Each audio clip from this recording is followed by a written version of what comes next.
1절에서 16절까지 말씀입니다. 마태복음 20장 1절에서 16절까지 말씀을 한 절씩 교독해서 읽겠습니다. 천국은 마치 품꾼을 얻어 포도원에 들여보내려고 이른 아침에 나간 집주인과 같으니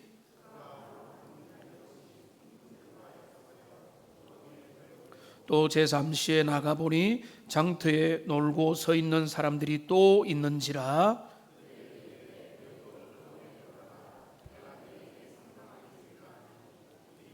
제6시와 제9시에 또 나가 그와 같이 하고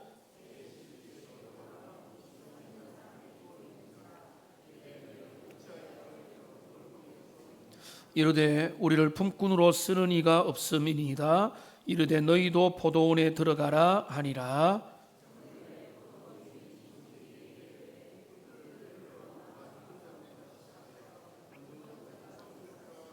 제11시에 온 자들이 와서 한 데나리온씩을 받거늘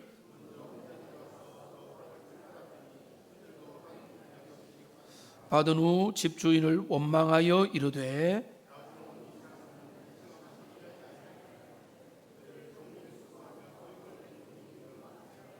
주인이 그 중에 한 사람에게 대답하여 이르되 친구여 내가 네게 잘못한 것이 없노라.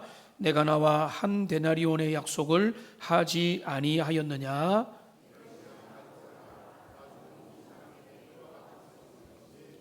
내 것을 가지고 내 뜻대로 할 것이 아니냐. 내가 선함으로 내가 악하게 보느냐. 이와 같이 나중된 자로서 먼저 되고 먼저 된 자로서 나중되리라. 아멘.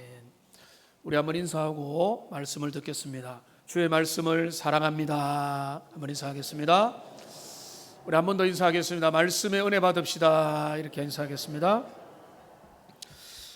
우리 주님의 비유에 대하여 우리가 연속해서 살펴보고 있습니다.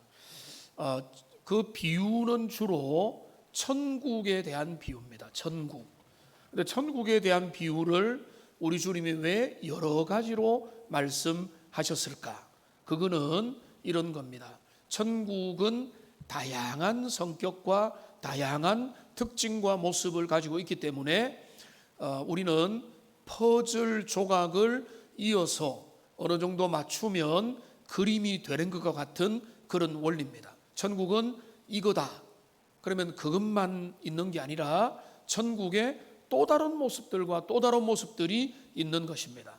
여러분, 서울에 한 번만 가본 사람이 제일 용감하고 조금 알만한 사람이 아주 용감합니다. 그런데 우리가 성경도 그렇습니다. 성경의 어떤 부분에 대해서 내가 알았다 할지라도 우리가 겸손해야 되는 것은 성경 66권을 우리에게 주신 것은 하나님의 큰 드라마, 우리 하나님의 뜻과 하나님의 구원 계획과 하나님의 드라마가 성경 전체를 우리가 좀 잘 골고루 알 때 하나님의 계시와 우리 주님의 뜻을 우리가 좀 더 알게 되는 것입니다. 성경을 예를 들어서 일독도 안 해보고 그리고 일독은 했다 할지라도 말씀의 중요한 계시의 내용도 모르면서 말씀 별거 없다. 내가 다 안다. 그리고 내가 어떤 부분에 대해서는 배웠다. 이렇게 간다면 우리 성경의 계시를 너무 모독하는 것이고 우리가 어리석은 사람이 될 수밖에 없습니다. 그래서 우리가 매 주일마다 말씀 앞에 우리가 서는 것은 우리가 주님의 말씀에 꾸준히 읽고 연구하는 것은 이 말씀을 해도 끝이 없네 이런 게 아니고 창세기부터 계시록까지 연결된 하나님의 말씀의 전체적인 얼개와 그 드라마의 흐름과 그 모든 것들을 어느 정도 알면 하나님 말씀의 윤곽이 잡히고 그리고 그 가운데서 세밀하게 알아가는 것입니다. 그 중에 비유는 주로 천국에 관련된 비유가 많다고 했습니다. 그래서 우리는 비유 시리즈를 여러분이 배워가면서 하나님의 나라는 또 이런 모습이 또 있구나라고 하는 것을 우리가 살펴보고 보완해 나가고 그러면 좀 더 우리는 이 땅에서 완전하게 알 수는 없지만은 좀 더 풍성하고 깊고 넓은 하나님의 나라에 대한 이해를 가지게 되는 것입니다. 오늘 이 비유는 유명한 포도원의 품꾼에 관련된 비유입니다. 오늘 이 비유를 자세히 설명할 그런 시간은 없기 때문에 이렇게 진행을 하기 원합니다. 여기 비유에 보면은 주요 인물들이 등장을 하는데 간략하게 보면은 포도원의 주인 대신 하나님이 계십니다. 하나님을 대표하는 포도원의 주인이 계시고 이 주인 앞에서 일하러 오는 사람들을 크게 두 분류로 나누면 그 한 일들로 인해서 감사와 감격을 하는 사람이 있고 원망과 불평을 하는 사람들이 있다는 것입니다. 그래서 여기에 이제 3대 주인공, 우리 하나님에 대하여 그분이 어떤 분이고 그분은 어떻게 자기 백성들에게 은혜와 사랑을 베푸시는가, 이 부분을 살펴보고 그 은혜와 부르심 앞에서 전혀 다른 두 반응, 감사와 감격으로 나오는 사람이 있는가 하면 어떤 사람은 마땅히 감사해야 되는데 왜 그 감사의 마음을 잃어버리고 원망과 불평으로 가느냐라고 하는 이 부분을 우리가 집중적으로 살펴보겠습니다. 먼저 오늘 이 비유를 통해서 등장하는 주된 우리는 주인공은 이 포도원 주인 되시는 하나님이십니다. 포도원의 주인 되신 하나님은 어떤 분이냐? 한마디로 말하면 은혜로 부르시는 하나님이십니다. 우리 하나님은 은혜로 모든 시대마다 자기 백성들을 부르십니다. 당신의 선하신 뜻대로. 여러분, 오늘 비유에 보면은 포도원 주인이 품꾼을 얻기 위해서 이른 아침부터 그 장터로 나섰습니다. 일자리를 구하는 사람들이 장터에서 삼삼오오 모여서 기다리고 있습니다. 저도 대학 시절에, 신학생 시절에 아르바이트 하면서 이제 아침에 번호표 부르는 아르바이트도 해본 적이 있습니다. 이게 바닥을 깨는 이런 것도 해보고 시키는 대로 다 하는 것입니다. 근데 이게 그때만 해도 거의 다 불러준 것 같은데 최근에 어떤 다큐멘터리인데 보면은 불러주는 사람도 없고 번호표는 받았으나 하염없이 기다리고 쓸쓸하게 돌아가는 그런 일들도 있는데, 여기 보면 이른 아침에 나가서 그리고 수시로 부르십니다. 여기 이제 시간표가 기록이 되어 있는데요, 이른 아침에 나가고 제3시에 나가고 6시에도 나가고 9시에도 나가고 심지어는 제11시에까지도 이 주인은 일꾼 품꾼을 찾으러 장터로 가십니다. 근데 이 시간 계산법을 많은 분들이 알고 있겠지만은 쉽게 말하면 여기에다가 플러스 6만을 하면은 우리 시간법이 됩니다. 여기 이른 아침은 몇 시일까요? 이른 아침 다음이 몇 시죠? 3시입니다. 3시. 3 더하기 6은 9니까 아침 9시입니다. 자, 그러면 이른 아침이라고 하면 아침 9시보다 좀 더 이르면 한 6시 아니면 7시, 그거는 중요하지 않지만 6시, 7시쯤에 불렀던 것입니다. 그리고 12시에도 부르고 심지어는 오후 3시에도 부르고 11시에도 나가서 불렀다는 거예요. 11시라는 것을 계산을 해보면 뭔가 하면 오후 5시입니다. 오후 5시. 그런데 5시에 불렀다는 게 뭔가 하면, 이게 뭔가 하면 나중에 결산을 할 때 이제 마무리하는 시간이 언젠가면 8절을 보십시오. 8절에 보면은 저물매라는, 그러니까 해가 동틀 때 부르셔서 날이 지기 직전, 이제 날이 지면은 모든 걸 정산을 하는 겁니다.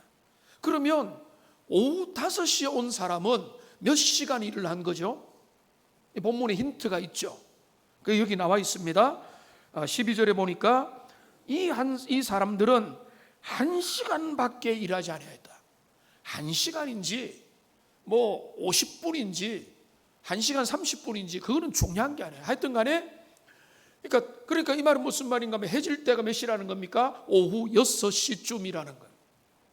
그러면은 이 주인, 포도원의 주인은 새벽 6시부터 오후 6시까지 해가 뜰 때부터 해가 질 때까지 거리에 나가서 부지런히 품꾼들을 부르고 계시는 분이 바로 선하신 우리의 하나님 아버지가 되신다는 것입니다. 그분이 우리를 부르실 때 이렇게 생각합니다. 포도원에 할 일이 많아서 불렀지. 여러분 과연 그렇겠습니까? 일이 있으니까 부른 건 맞지만 가만히 보니까 꼭 그런 것도 아닙니다. 11시에 나가보니까 있는 사람에게 물으니까 너 뭐하냐? 당신은 왜 지금도 여기에 있느냐고 하니까 우리를 불러주는 사람이 없어가지고 여기서 하염없이 기다립니다. 아무도 불러주지 않으면 돌아가야 됩니다 라고 하니까 그 주인이 그를 긍휼히 여겨서 그를 불러주는 거예요. 그러니까 세상의 자본의 원리나 노동의 원리나 이 땅의 경제 원리가 이 비유의 핵심이 아닙니다. 이 비유를 통해서 세상의 경제 원리를 도움을 받을 수는 있으나 이거는 분명히 하나님의 나라의 비유고, 여기서 나타나는 우리 하나님 포도원의 주인 되신 아버지는 어떤 분인가 하면 수시로 부르시는 분이에요. 그분이 원하면 나가서 부르시는 겁니다. 그리고 그분이 진짜 그 일을 위해서, 돈 벌기 위해서 진짜 수익만을 원했다면 이른 아침에 가가지고 필요한 일꾼 다 부르면 끝나는 거죠. 그게 제일 가성비가 높고 제일 경영을 잘하는 겁니다. 세상의 경영의 원리와 다르게 1시간 남았는데도 그 사람을 불러주는 게 우리 주님의 부르심의 은혜라는 거예요. 우리에게 능력 있고 자격 있고 실력 있고 뭐 스펙이 괜찮고 학력이 괜찮고 아주 유능하니까 부른다는 것은 세상의 방식이고, 주님이 우리를 부르는 방식은 그게 아니라는 겁니다. 고린도전서 1장 26절을 봅시다. 여기 우리 주님은 이렇게 말씀합니다. 같이 읽겠습니다. 형제들아 너희를 부르심을 보라. 육체를 따라 지혜로운 자가 많지 아니하며 능한 자가 많지 아니하며 문불 좋은 자가 많지 아니하도다. 우리가 하나님의 은혜를 받았다는 첫 번째 사인은 뭔가 하면 우리 같은 자격 없는 자를 우리 하나님이 하나님의 거룩한 당신의 은혜와 선하심으로 우리를 주님의 포도원으로 불러주셨다는 사실인 줄로 믿습니다. 이거를 믿는 것이 우리가 은혜의 자리에 들어가는 중요한 출발점이 되는 것입니다. 그런데 이 비유를 보면 이 선하신 하나님이 주권자가 되시고 우리 주님의 그 주권을 따라 자유롭게 당신이 모든 일들을 행하고 계시는 것을 곳곳에서 알 수가 있습니다. 하나님의 주권이 비유에서 어떻게 나타납니까? 첫째로 우리 주인은요, 나가고 싶을 때 나가십니다. 그죠?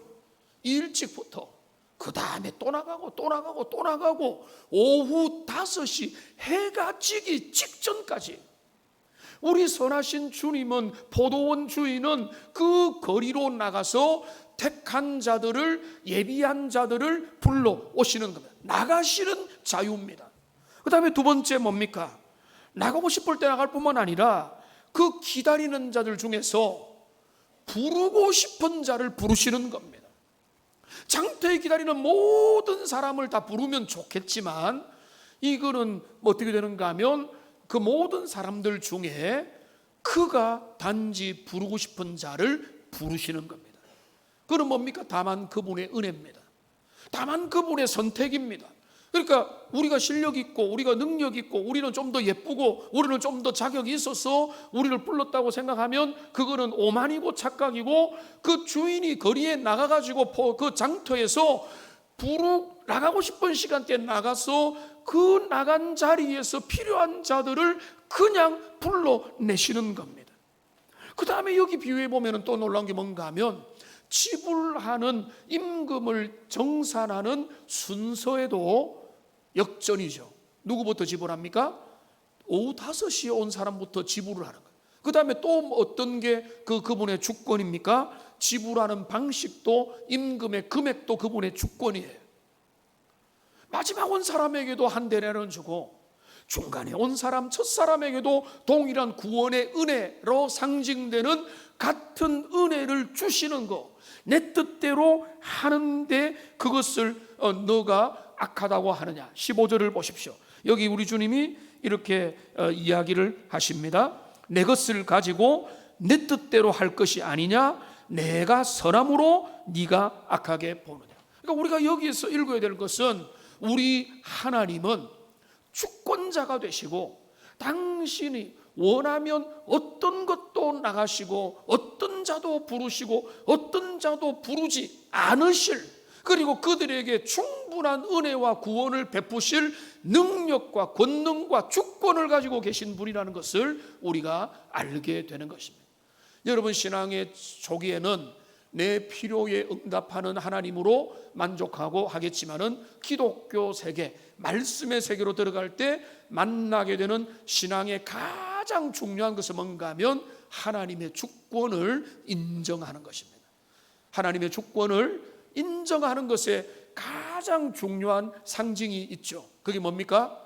그게 토기장이 비유입니다. 로마서 9장 21절을 보십시오. 여기 같이 한번 읽어보겠습니다. 토기장이가 진흙 한 덩이로 하나는 귀 있을 그릇을 하나는 천 있을 그릇을 만들 권한이 없느냐? 대답은 뭐죠? 마땅히 그런 권한이 그분에게 있다는 것입니다. 토기장, 여기 예술가가 계시면은 이제 뭔가 도자기를 굽는데 그 도자기를 굽다가 마음에 안 들면 어떻게 합니까? 처음으로 다시 뭉개버리는 거죠. 어떤 것은 백자, 청자급으로 굽기도 하고, 어떤 거는 라면, 간장 종지를 만들기도 하고, 귀한 그릇, 전한 그릇, 멋진 그릇, 큰 그릇, 작은 그릇, 모든 것을 만드는 기준은 뭐죠? 그 만드는 사람의 주권이라는 거예요. 그러니까 지금 여기에 나타나는 뭔가 하면 우리가 성경이 계속해서 그 이스라엘과 사람들에게 알려주는 거 뭔가 하면 하나님은 주권자 하나님이셔요. 그분이 마음대로 할 수 있는 권세가 없을까 보느냐. 우리 인생도요, 여러분, 개미들이 막 자기 일로 수고하고 열심히 하는데 개구쟁이는 어떻게 합니까? 어릴 때 개미를 집어가지고 막 이렇게 손에 가지고 놀고 엉뚱한 데 내려놓으면 개미가 거의 태평양을 건너서 지나간 것 같은 엄청난 충격이 일어났거든요. 개미가 여러분한테 항의한 적 있습니까? 따질 수 있습니까? 따질 수 없는 거죠. 인간과 개미의 관계도 그럴진데 창조주와 피조물 사이에 놓여있는 간격을 생각한다면 그분의 주권 가운데서 그분이 모든 것들을 행하는 것은 지극히 당연한 일인 것입니다. 예레미야 18장 6절도 같은 말씀을 우리에게 들려줍니다. 여호와의 말씀이니라, 이스라엘 족속아, 이 토기장이가 하는 것 같이 내가 능히 너희에게 행하지 못하겠느냐. 이스라엘 족속아, 같이 읽겠습니다. 진흙이 토기장이 손에 있음같이 너희가 내 손에 있느니라. 내 손에, 내 손 안에. 그러니까 우리 주님이 빚어 가신다는 거죠. 어떤 사람은 귀하게 쓸 그릇으로, 어떤 사람은 그냥 아담하게 쓸 그릇으로 우리에게 달란트를 다르게 주시고 다르게 인용하시면서 우리의 삶을 빚어 가시고 어떨 때는 우리의 삶을 내버려 두시기도 하신다는 겁니다. 이게 주님의 주권입니다. 이사야 45장 9절도 같은 이야기를 합니다. 질그릇 조각 중 한 조각 같은 자가, 우리 인생이 그렇다. 질그릇 같은 인생이 지으신 토기장이와 다툴 수 있느냐, 원망할 수 있느냐, 따질 수 있느냐. 욥기의 주제고요, 성경의 주제고요, 우리가 반드시 직면해야 될 주권자 창조주 하나님과 그분 앞에 서 있는 우리의 존재의 무력함 사이에서 우리는 그분의 주권을 인정해야 되고, 오늘 이 비유 속에는 우리 포도원의 주인의 절대적인 주권, 나가시는 주권과 택하시는 주권과 임금을 지불하는 모든 방식에 있어서 그분이 주권자가 되심을 인정하고 그것이 철저하게 이 비유 속에 나타나 있다는 것입니다. 우리 하나님은 포도원 주인처럼 모든 시대마다 하나님의 일꾼들을 불러 오셨습니다. 아브라함을 부르시고 다윗을 부르시고 12 제자들을 부르시고 삭개오를 부르시고 준비 안 된 사마리아 우물가의 여인도 부르시고 바울도 부르시고 구약시대도 부르시고 신약시대도 부르시고 70년 전에 대구 도움교회를 세울 때도 불러주시고 지금도 하나님이 각양각각의 방법으로 자기 백성을 포도원에 들어올 자를 불러내시는 분이 바로 우리 주님이시라는 것. 그러니까 우리가 인정할 것은 포도원 주인 되신 하나님께서 모든 시대 모든 상황마다 제각각 수시로 하나님은 당신의 일꾼들을 불러내시는 분이시다. 이거를 인정하고 그것을 받아들이는 여러분들이 되시기를 주님의 이름으로 축복합니다. 이게 첫 번째 교훈입니다. 주권자 하나님이 포도원의 주인으로서 주권을 가지고 그 모든 것들을 행하신다. 근데 여기에 두 가지 반응이 있는데 우리가 두 번째 살펴볼 것은 그 부르심의 은혜에 감사로 반응하는 자들이 있다는 사실입니다. 그 부르심의 은혜에 감사하는 자들이 있다는 것입니다. 자, 모든 일들을 마치고 해가 저물었습니다. 이제 정산을 해야 될 타이밍이 됐습니다. 그런데 이상하게도 오후 5시에 온 사람부터 정산을 먼저 시작합니다.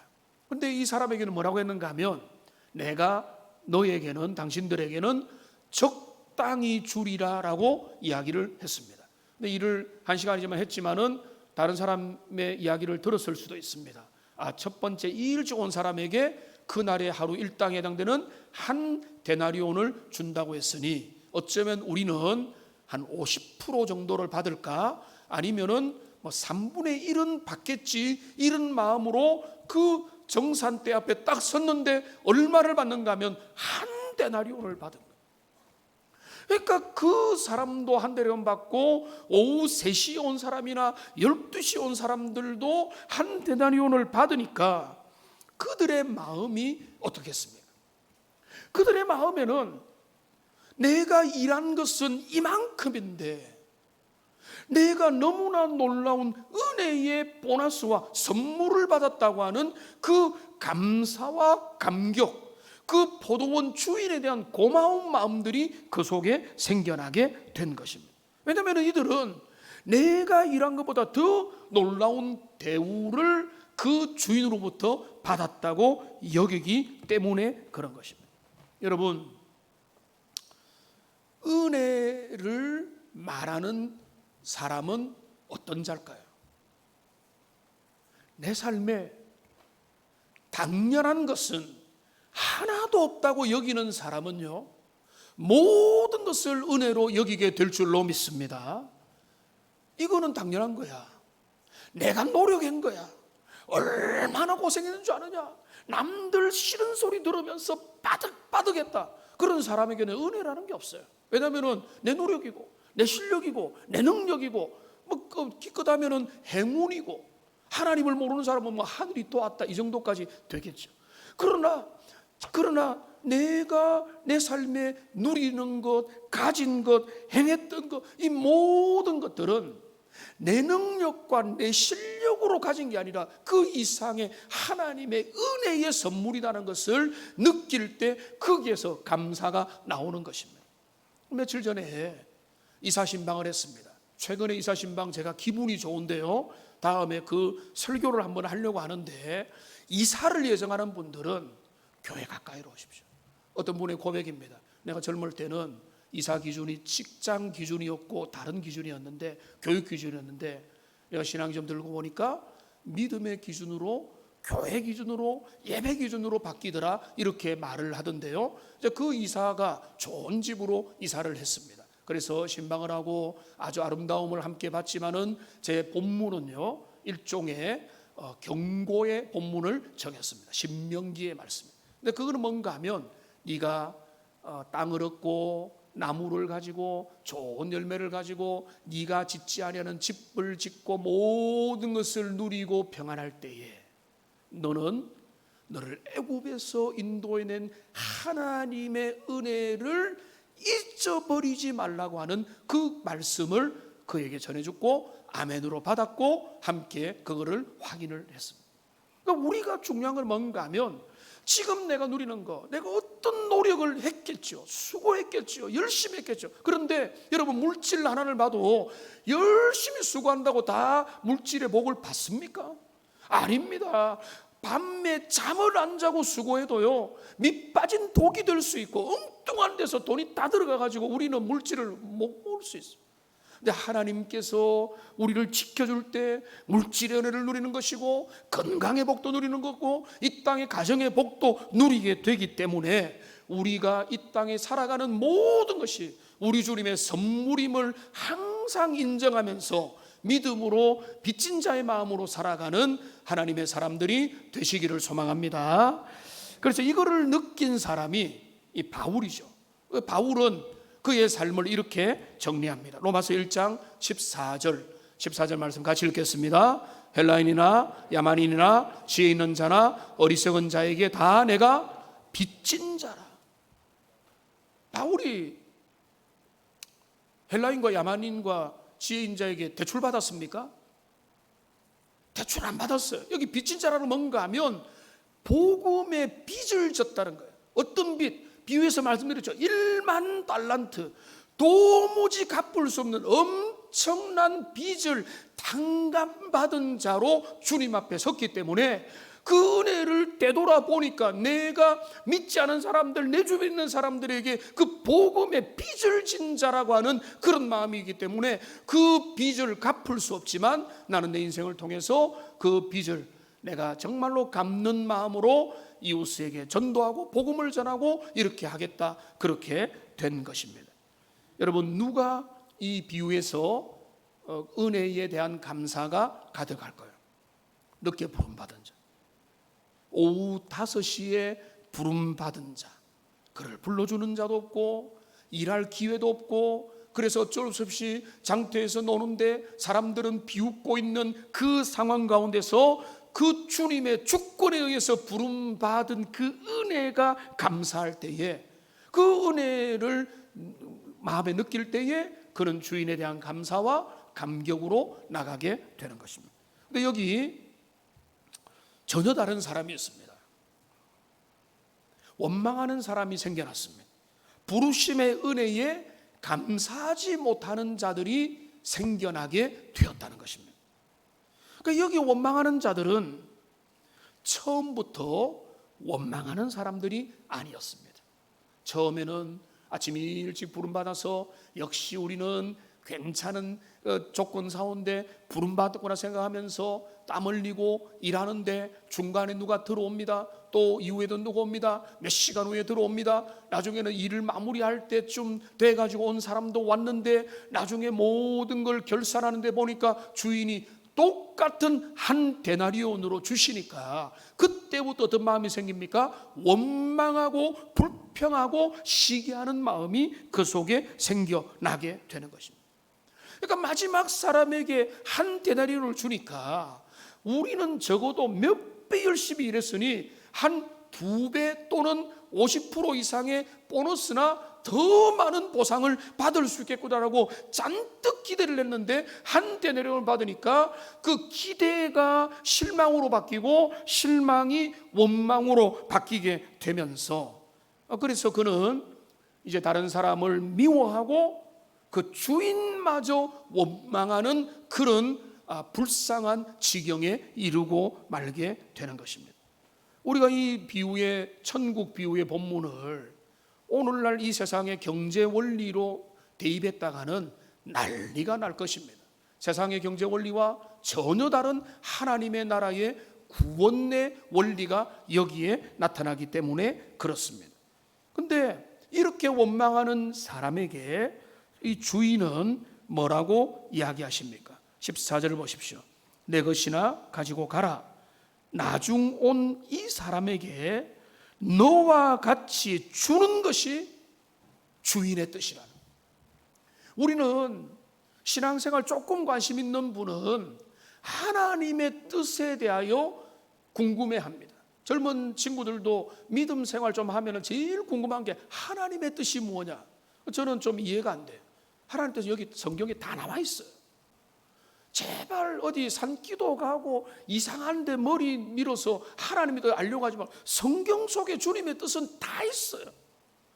그것을 받아들이면 돼요. 여러분이 원하는 뜻이 나올 때까지 자꾸 가지 말고 말씀 속에 내가 맞추면 되는데, 그 중에 하나가 뭔가 하면, 주님의 뜻은 뭔가 하면 언제 부름을 받았다고 할지라도 그 모든 자들에게 같은 은혜와 같은 구원과 같은 충분한 은혜를 주시고자 하는 것이 우리 주님의 선하시고 기뻐하는 뜻이라는 겁니다. 이거를 그들이 너무 모르고 있었다는 것입니다. 오늘 설교 제목과 같이 이제 일찍 온 사람의 위험에 대하여 함께 나누기 원합니다. 일찍 부름받은 자는 쉽게 빠져들기 쉬운 유혹이 생겨납니다. 그 뭔가 하면 이제 늦게 온 사람들과 상대 비교를 하게 됩니다. 나는 훨씬 일찍 왔는데, 그는 온 지 얼마 안 됐는데, 그러면서 상대 비교하다가 같은 은혜가 주어지는 걸 바라보고는 마음이 실족하고 불편해져 가지고 그들은 그 마음이 감사와 은혜에서 멀어지게 되는 현상들이 생겨나게 된다는 것입니다. 여러분, 이 비유는요, 원래는 뭔가 하면 유대인과 이방인을 대비한 비유입니다. 유대인과 이방. 그러니까 유대인을 보십시오. 하나님이 일찍부터 아브라함을 통해서 팔레스틴 그 땅에 애굽에서 출애굽시켜서 광야를 지나서 가나안의 아브라함 자녀를 통한 이스라엘을 하나님이 만드셨습니다. 거기에는 뭐가 있습니까? 아브라함이 있고, 다윗이 있고, 율법이 있고, 선지자가 있고, 아름답고 빛나는 전통이 있고, 제사제도가 있고, 하나님께서 친히 만나주시고 역사하셨던 그 선지자들의 말씀이 있고, 그 기적이 있고, 신비가 있는, 그러니까 그 수많은 은혜와 능력들과 기적들을 이스라엘들은 경험을 했습니다. 그런데 이방인들은 어떻습니까? 이방인들은 그 구약시대도 간헐적으로 한 번씩 복음의 은혜로 초대는 받았지만은 그 이방인들이 본격적으로 온 것은 훨씬 늦게, 이제 그리스도의 십자가와 부활 이후에 성령께서 교회에 임하고 난 다음부터, 그때부터 이방인을 향한 구원의 시대가 열리게 됐거든. 그러니까 그 뭐 고넬료가 돌아오고 이방인들이 주님 앞에 나오고, 뭐 에티오피아 내시가 그 이제 재무장관인 그 내시가 복음에 눈뜨게 되는 그 역사들이 나타나고 이방인들에게 복음이 열리게 되는데, 그때부터 이상한 현상이 생겨나게 뭔가 하면 이스라엘이 실족하기 시작하는 거예요. 어떤 실족을 하는가 하면, 우리가 오리지널이고 우리에게 하나님의 영광이 있고 우리가 본토고 예루살렘 성전이 여기 있고 우리에게 율법이 있고 말씀이 있는데, 우리가 선민인데 저들에게 은혜가 임하는 것에 대하여 마음이 다치고 질투하며, 그리고 이제 잘못된 선민사상을 가지게 되고, 그리고 그들은 열방을 무시하고 이방을 멸시하며 배타주의가 되고, 그리고 이상하게 이제 이 중간에 암흑기를 지나고 나타나는 유대 종교는 어떻게 되는가 하면, 그들은 이제는 율법주의, 공로주의에 빠져 있는 거예요. 은혜에서 사라져버린 거예요. 감사하고 은혜에 찬양하며 주님이 베푸신 그 은혜에 대한 감사는 깡그리 잊어버리고, 오늘 이른 아침에 나와가지고 열심히 땀 흘리고 수고하고 고생을 했던 그게 사실이지만은 그의 마음에서 은혜가 소멸되어 버리고 말았던 것입니다. 그러니까 제가 이 말씀을 보면서 우리가 진짜 두려워해야 될 것은 다른 게 아니라, 우리가 주님을 먼저 믿었고 오래 믿었는데 그 자랑이 뭐냐라고 하는 겁니다. 제가 2대째입니다. 그리고 여러분들 중에는 3대째, 4대째, 어쩌면 5대째 믿음 생활 하는 분들이 있을 겁니다. 그 자랑은 무엇입니까?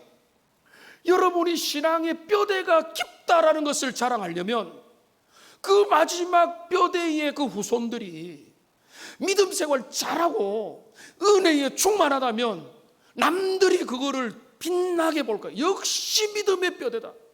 근데 3대요 4대면 뭐합니까? 그 가운데 은혜 없고 은혜에서 멀어지고 율법주의적이고 공로주의이고 세상에 뻔한 종교 생활을 하고 있다면 그거는요 모독이에요. 그래서 우리 주님은 뭐라고 이야기하십니까? 누가복음 3장 8절에 보면은요 이렇게 이스라엘을 경고합니다. 회개에 합당한 열매를 맺고 속으로 아브라함이 우리 조상이라고 말하지 말라. 내가 너희에게 이르노니 하나님이 능히, 같이 읽겠습니다. 이 돌들로도 아브라함의 자손이 되게 하시리라. 여러분, 교회 안에서 믿음 안에서는 계급 자랑하는 거 아닙니다. 저는 진짜 제가 57세 얼마 전에 신방을 갔는데 기도 제목을 나누는데 장인 어른 하면서 보는데 저보다 나이 3살 많더라고요. 그래서 상당히 어색했습니다. 신혼 가정을 갔는데 장인 어른 이야기하는데 제하고 나이가 비슷해서 아주 어질어질하던데 제가 이제 믿음 생활 50년 이상을 하는 셈이 됩니다. 그게 무엇을 의미합니까? 50년 이상을 믿음 생활한다는 것은 50년 이상의 그 신앙의 그거를 통해서 하나님의 은혜를 더 깊이 체험하느냐, 이거 빼고는 내가 50년 믿음 생활했으니까 까불지 마, 나는 알 것 다 알아, 이거는요 오히려 걸림돌이 되고 그거는 아무런 신앙에 그게 도움이 되는 게 아니에요. 그러니까 우리가 진짜 두려워할 것은 내가 몇 대째다 몇 대째다, 그거는요 남들이 칭찬할 때 유효한 거예요. 그리고 여러분 2대째, 3대째, 4대째 자녀들이 있습니까? 여러분 물어봐야 돼요. 나는 그 은혜의 세대를 잘 개성하고 있느냐? 그 부모 세대의 영광스러웠던 믿음을 개성하지 못한다면 그 세대는 오히려 저주요 부끄러움이고, 그러니까 이스라엘이 그렇게 실패한 겁니다. 처음부터 나와가지고 수고하고 뼈 빠지고 뭐 어떤 초기 멤버로, 개척 멤버로 수고하고 열심히 했는데 나중에 남는 것은 악이고 깡이고 원망이고 시기고 불투밖에 없다면 이상한 거 아닙니까? 잘못된 거 아닙니까? 주님이 그렇게 원하지 않는 것. 여러분, 지상의 교회도 마찬가지. 내년에 우리 교회가 70주년인데요 우리는 그런 게 거의 저는 뭐 보이지 않는데, 일반 교회를 보면은 초창기 멤버들, 개척 멤버들, 원성도, 교회 안에서 처음부터 자라난 사람들도 있고요, 어떤 사람들은 결혼해서 우리 교회에 와서 정착한 분도 있고, 제가 이제 목회한 지 15년이 됐는데 이 15년 제보다 이후에 온 분들도 여러분들이 계시고, 또 어떤 분들은 지금 교회 온 지 뭐 1년, 2년밖에 안 되고 3년, 뭐 3개월 얼마 안 된 분들도 우리 중에 있을 수 있다는 것입니다. 여러분, 제가 확실하게 주님의 마음으로 말합니다. 교회 오래 다닌 거 자랑이 아니에요. 여러분이 믿음 생활 오래 한 게 진짜 자랑은 하나밖에 없어요. 하나님의 은혜만을 자랑하기를 원합니다. 주님이 내게 베풀어 주신 그 은혜와 그 기쁨과 그 사랑을 여러분이 더 높이 인정한다면 내 삶에 하나님의 은혜가 넘쳤습니다. 그분은 훌륭한 신앙이네요. 근데 남들 앞에 군기 잡고 내가 뭐 얼마나 오래 하고 내가 몇 대째, 내가 그거는 유대인들의 그 실패를 되풀이할 수 있는 그런 위험에 빠져들기 쉽기 때문에 그렇습니다. 그러니까 이제 말씀을 정리하겠습니다. 이렇게 좀 정리하게 되는데 결론은요 더 충격적입니다. 여러분 16절을 보십시오. 16절에 보면은 이와 같이 나중된 자로서 먼저 되고 먼저 된 자로서 나중되리라. 이 말씀 많이 들은 말씀이죠. 이 말씀을 어떤 분은 쉽게 이렇게 이야기합니다. 틀린 말은 아니지만 불충분한 말인데요, 저 사람 나보다 늦게 왔는데 집사, 장로, 권사 먼저 되었네, 이렇게 생각하기도 합니다. 근데 그보다 더 깊은 의미가 있습니다. 먼저 부름받았으나 은혜의 자리에서 멀어진 사람들도 있고, 나중에 부름받았지만은 그 속에 은혜와 감사가 가득한 자도 있다. 하나님의 나라는 역전된다. 그 이야기예요. 근데 더 충격적이라는 것은 19장 30절을 보십시오. 여기 이제 20장 1절을 시작하면서 1절에는요, 한국에는 빠져 있는 헬라어에 가르라고 하는 게 있습니다. 왜냐하면이라고 하는 그 접속사가 있습니다. 그러니까 앞에와 연결된다는 거죠. 근데 이 20절은 뭔가 하면, 그러나 먼저 된 자로서 나중되고 나중된 자로서 먼저 될 자가, 자 따라합니다, 많으니라. 다시요, 많으니라.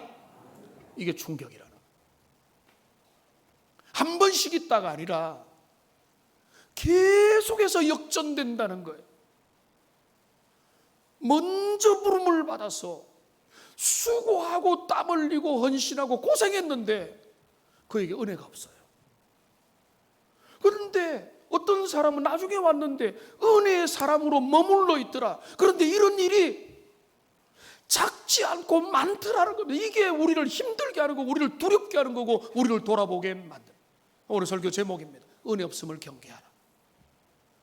우리가 하나님 앞에서 믿음의 길들을 걸어가고 있다면 점검해야 될 많은 것들이 있겠지만은, 우리 속에 은혜로 부르신 주님에 대한 감격, 기쁨, 감사, 이것이 우리의 마음의 중심에 서고, 내 삶의 모든 것, 당연한 것 하나도 없고 주님의 은혜라고 선언하면서 그 길을 계속해서 걸어가는 그런 모든 주님의 백성들, 우리 가운데 단 한 사람도 예외 없이 그 은혜의 자리에서 그 품꾼으로서 주인을 기뻐하고 그분을 칭찬하는 그런 하나님의 사람들 다 되시기를 주님의 이름으로 축원합니다. 기도하겠습니다.